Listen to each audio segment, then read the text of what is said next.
Cameroun, Bandou, Africa, Bandou, through the world, Bandou. La lutte contre On reste toujours dans le foot. dans le football. Et la Fédération camerounaise de football. Exactement. Ok. La lutte contre les maillots contrefaits, cette fois-ci c'est dans la région du Nord, plus précisément à Ouro Maradi, que la douane camerounaise a saisi une cargaison de pratiquement 50 maillots.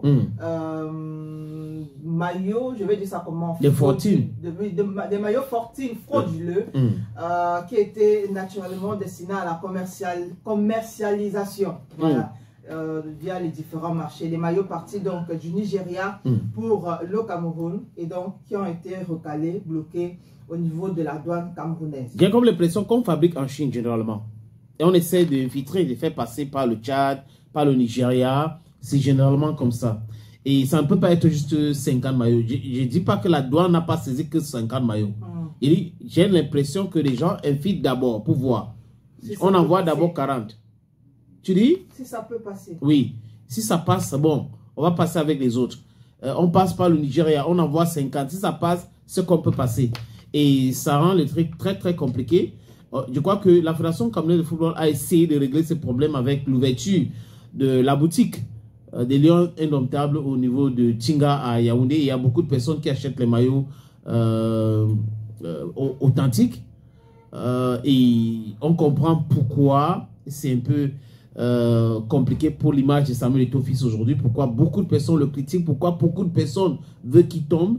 Parce que c'était un gros business avec les anciens de la Fédération camerounaise de football. On signe avec un équipementier. Après, on donne le business à certains friperies, certains qui font dans les vêtements. Ils vont aller en Chine, ils fabriquent les maillots, ils inondent le marché. Je parle sur ton contrôle, on se rappelle avec One Sport et les autres, où dans tous les carrefours, on trouvait les maillots. Même le coq sportif. Exact. Pour moi aussi. Mais aujourd'hui, c'est compliqué. C'est compliqué de trouver les maillots. Ici à Aqua, par exemple, là, le lieu où on vend au niveau des Soudanaises, là, il n'y a plus de maillots. On ne voit plus de maillots. Il n'y a même pas l'homme de commencement, de début d'un maillot, de quelque chose de fortune là-bas. Même dans les marchés, hein, c'est hyper compliqué. Là où j'ai fait le sport, il y a un mec qui est venu avec un maillot. Un jour, je lui dis, ben, c'est le faux ici. Il me dit, non, c'est pas le faux. Le faux, il vendait les maillots. Et lui-même, il a dit que non, c'est pas le faux, c'est compliqué. Donc, je crois que la douane est en train de faire un travail. Et aussi que Samuel Eto'o-Fils fait aussi un travail formidable avec la fédération. Mais bon, on comprend pourquoi.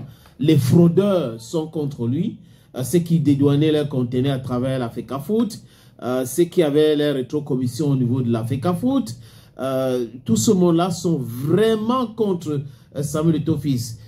C'est de bonnes guerres, mais bon, il reste lucide, il reste calme et il est focus. Son objectif, c'est d'essayer de tout faire pour que l'argent entre dans le mouvement sportif, ou surtout dans le football, c'est nécessaire. Ceux qui vendaient le faux peuvent vendre l'authentique aujourd'hui, mais bon, je sais que ça sera compliqué pour eux parce que avec le faux maillot, c'est à peu près 100% des bénéfices. On fabrique seul, on vient, on vend. Mais bon, si on achète chez Fortune, on vend, on aura un petit pourcentage. C'est des gens qui veulent du gros sous, qui veulent l'argent à tout prix et à tous les prix, au dépend de ceux qui font leur bon business. Et ils vont payer les blogueurs, ils vont payer les blagueurs, ils vont payer les brigands, ils vont payer les plaisantins, qui vont écrire des choses, qui vont insulter. Et à la fin, quand on les convoque, ils vont commencer à dire journaliste en danger, journaliste en ceci. Alors qu'ils étaient en train de faire tout sauf du journalisme. Voilà. Et on va rester